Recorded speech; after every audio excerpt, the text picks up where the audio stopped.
Godzilla, a monster that needs no introduction, the king of the monsters, and the king of the box office. This year has possibly been the best year for Godzilla's fans ever. The success of -1 and GXK has helped launch its popularity into an all-time high and even into the mainstream.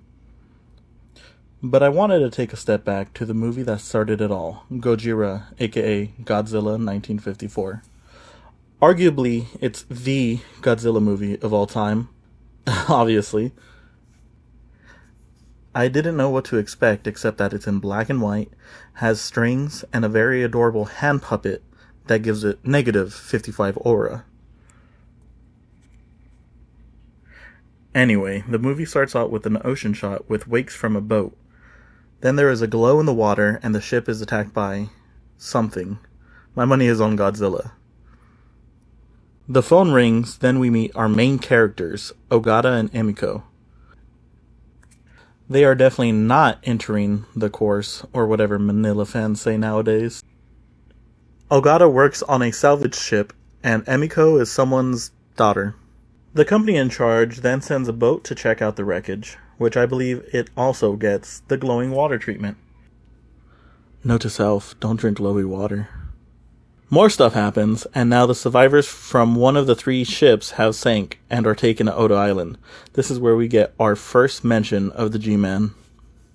Godzilla is an ancient local myth to the island dwellers who have some kind of history with the G-Man himself, which definitely contradicts Professor Yamein's theory on Godzilla later on. We get our first tease of Godzilla when he decides that he really does not like this one house and decides to redecorate it. Then a conference is held at the government? Or whoever this group that is deciding to go to Odo Island is. So the professor, Emiko, and Ogata travel to Odo Island. For some reason they are in a footprint. Then Godzilla appears because he forgot his pet trilobite, but then he leaves because he left the oven on. After that, Professor Yamain, Emiko's father in case you missed it because they really don't explain it until 20 minutes later, ends up hosting a TED Talk about how Godzilla is a missing link and from the Jurassic period. Apparently there is a cave in an underwater cave that still has soil from the Jurassic period, and the H-bomb testing either revived him, or he was tending to his trilobite army and got blasted by the H-bomb, and then evolved into what we know now as Godzilla. After there is a debate on whether to let the public know or keep it on the down low, eventually the yappers stop yapping and agree to let the public know. We then cut to this people on a fancy boat party.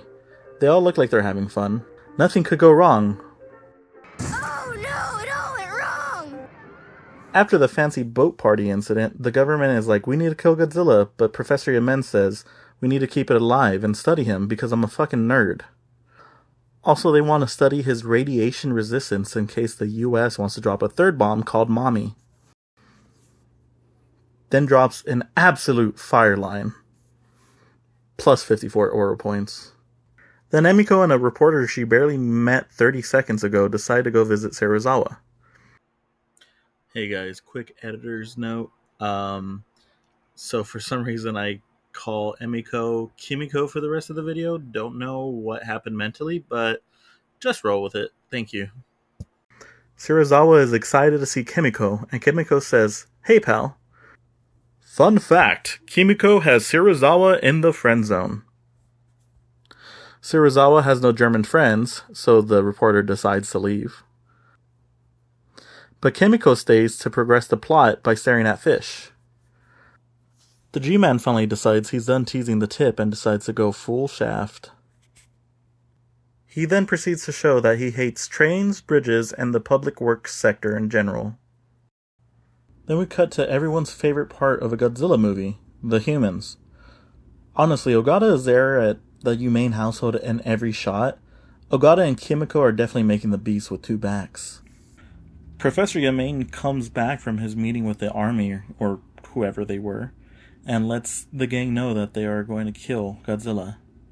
Ogata thinks this is for the best, and Professor Yamain yells at Ogata to leave his house for banging his daughter. Godzilla comes back to progress the plot and then gets flashbanged by a light. I'd be upset too, honestly. The army decides to attack Godzilla with bullets, which activates his atomic breath. Then he gives one of the creepiest stares in all of movie history.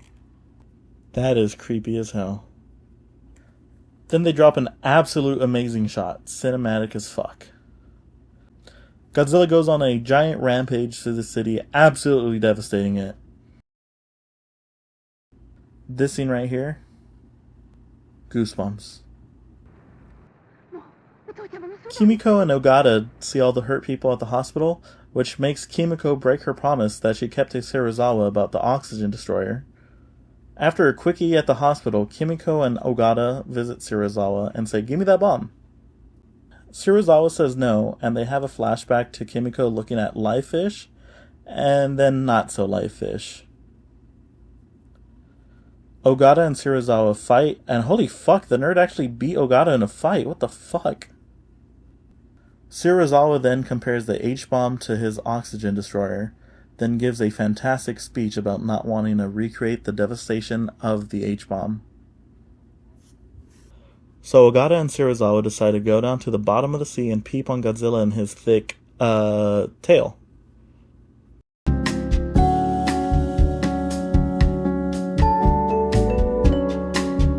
They set off the bomb, and as Ogata rises to the surface, Serizawa decides to sacrifice himself so Christopher Nolan doesn't make a mid-movie about him. Everyone presses F to pay respects, then Godzilla starts drowning and asks for help, then turns into bones, then nothing.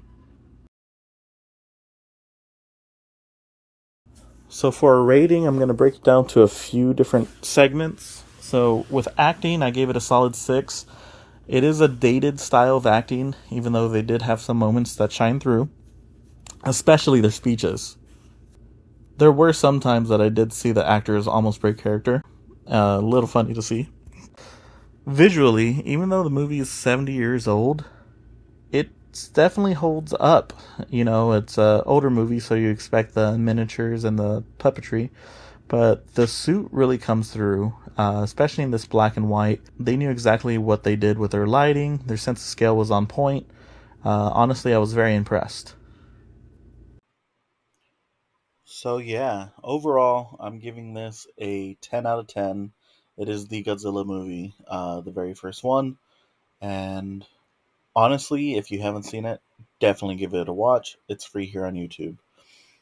Thank you guys for watching.